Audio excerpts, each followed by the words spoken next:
नहीं, जब मैं स्मार्ट लग रहा हूँ तो तब नहीं लेती मुझे। भी लग रहा है। नहीं लग रहा। Hello guys, welcome to another vlog. Thank you so much अगर आपने इस वीडियो पे क्लिक किया है। तुम ही मेरे सही दोस्त हो अगर तुम ये वीडियो पूरा देखोगे एंड तक तो मैं इस ब्लॉग का उद्देश्य तुम्हें समझा देती हूँ। देखो, हम लोग जा रहे हैं पहले मेरे घर, उसके बाद में हम लोग वहाँ से इकट्ठे होकर जा रहे हैं पानी कोई, क्योंकि मेरी बहन का रोका है। घर पहुँच के मेरी तो एक ही फरमाइश होती है मम्मी से, मम्मी दूध बना दो प्लीज़। जैसे मम्मी दूध बनाती है ना, वैसा मुझसे नहीं बनता है। एक बार को मैं खाना छोड़ सकती हूँ पर दूध नहीं छोड़ सकती हूँ। ये देखो, हमारी बच्ची मस्त तैयार होकर उछल रही है टीवी के आगे। तैयार तो वैसे हम लोग सभी थे, बस वेट कर रहे थे ट्रैवलर का। ट्रैवलर एक आ जाती सो दैट हम लोग सब इकट्ठे पूल करके एक लंबे 2-3 घंटे के सफ़र के लिए निकलते। 2 तो नहीं यार, 3-3.5 घंटे का सफ़र तो बहुत आराम से था। सब लोग अपनी अपनी सीट रोक के ट्रैवलर में सेटल हो गए।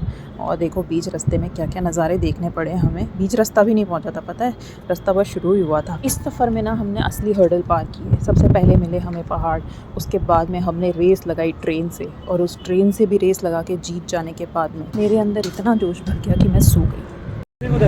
अरे वाह,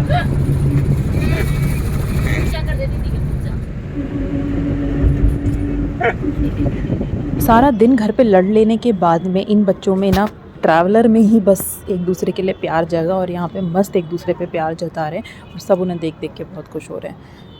और फिर हमने देखी इतनी खूबसूरत नदी कि उसको देखकर हमारी आंखें फटी की फटी रह गई। वो नदी इतनी उफान पे थी कि उस नदी का पानी हमारी ट्रैवलर के अंदर तक आ गया। बताओ, नदी को पार किया ही था कि एक बहुत ही खूबसूरत सा चर्च हमें मिला। फिर मिला मुझे मेरा हॉस्पिटल, जो मैंने बचपन में कभी बनवाया था और फिर मैं भूल गई। आज जाके मुझे उसकी सही लोकेशन पता चली है। तो 3-4 घंटे के कठोर तप के बाद में हम लोगों को मौका मिला इस ट्रैवलर से छुटकारा पाने का और अपनी मंजिल पर पहुंच के वहां से उतर जाने का।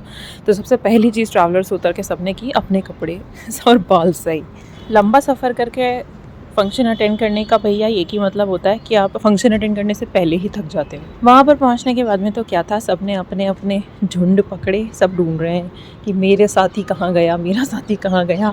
एंड यस, इतनी भूख लग रही थी ना जोरों की। देखो, हमारे छोटे छोटे से बच्चे खुद अपनी सर्विंग्स लेने चले गए स्टॉल पर, और हमारे बड़े फूफा जी उनको सर्व कर रहे हैं। पाव लेकर आए बेचारे मासूम से बच्चे हमारे। और ये इतना लंबा हाथ एक्सटेंड करके देने किसको जा रहे हैं, ये एक सवाल है, क्योंकि वहाँ सामने कोई भी नहीं था।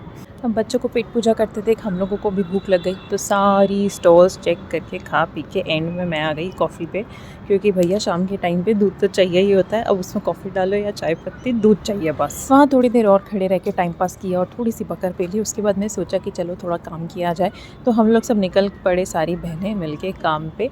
सो काम क्या था, जो भी कपड़े लत्ते देने थे लड़की वालों को, लड़के वालों को, वो हमने थोड़े से सजा दिए। और ये दुल्हन की बहन फाइनल चेक कर रही है, ये चेक कर रही है कि हम लोगों ने सजाने में कुछ गड़बड़ तो नहीं कर दी है। खैर, बहुत इंतज़ार करने के बाद में दूल्हे राजा पधारे और उनका जो भी रोका सेरेमनी होना था वो हुआ। और ये हमारे घर के बच्चे भैया मस्त लोट लगाते हुए गद्दों पे, और ये एक बच्चे को देख के दूसरा बच्चा भी आया। हमारी पर्सनल बच्ची दौड़ लगा के अपनी बुआ के पास आती हुई। तो जब तक हमने हमारे बच्चों का खेल देखा, उसके बाद में आई ढोग लगाओ रस्म, जिसमें दूल्हे राजा सबके ढोग लगा रहे हैं। उसके बाद में आई मेरी फेवरेट खाना खाओ रस्म।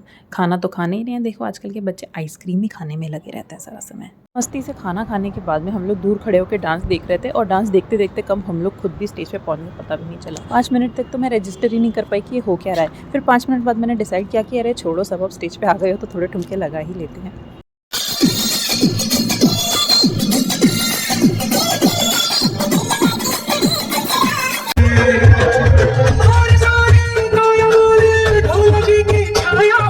तो यहाँ बहुत सारा घूम लेने के बाद में मैं कैमरामैन को इशारा करी हूँ कि भैया बंद कर दे, मेरी मेमोरी फुल हो जाएगी।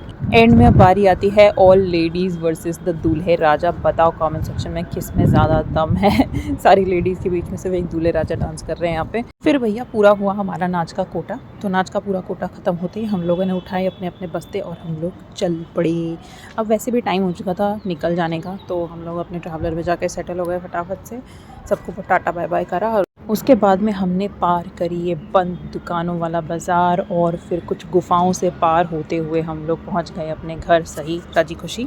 घर पहुंचने के बाद में हमने पाया कि अब बस 12 बजने में 5 ही मिनट शेष हैं और 5 मिनट बाद में हम दोनों की सालगिरह भी आ जाती है। तो हमारी सालगिरह के लिए हम लोग इकट्ठे हुए। थोड़ी देर हम लोगों ने सोचा घर निकलने से पहले 5 मिनट और वेट कर लिया जाए, तो थोड़ा सा जलपान किया। उसके बाद में एनिवर्सरी की ठूक लगाई सबको, मम्मी पापा को, और बहुत सारी बधाइयाँ और मिठाइयाँ बटोर लेने के बाद में हमें जिस शादी का एक फंक्शन हम अटेंड कर चुके थे ना, उस शादी को ऑफिशियल कार्ड मिला हम लोगों को। उसके बाद में हम लोगों के साथ में क्या हुई ना, बहुत तेज़ चोट हो गई। हमारी गाड़ी का एक टायर पंचर हो गया, तो हम लोगों ने भैया की गाड़ी बोरो करी और उससे हम घर गए। इनको तो चिंता ही हो गई कि भैया मेरे साथ तो ये क्या ही हो गया आज, पहली बार ज़िंदगी में ऐसा हुआ कि गाड़ी बोरो करी मैंने। एनीवेज बहुत ही सुंदर सा हमारा भारत जोड़ो सेतु से चढ़े उतरे और फिर रंग बिरंगी सी रोशनियाँ देखते हुए हम लोग अपना मिठाई का पिटारा लेके घर पहुंच गए फाइनली। ज़िंदगी में पहली बार मैं 20 मिनट में अपने ससुराल पहुंची होंगी, इतनी खाली रोड थी।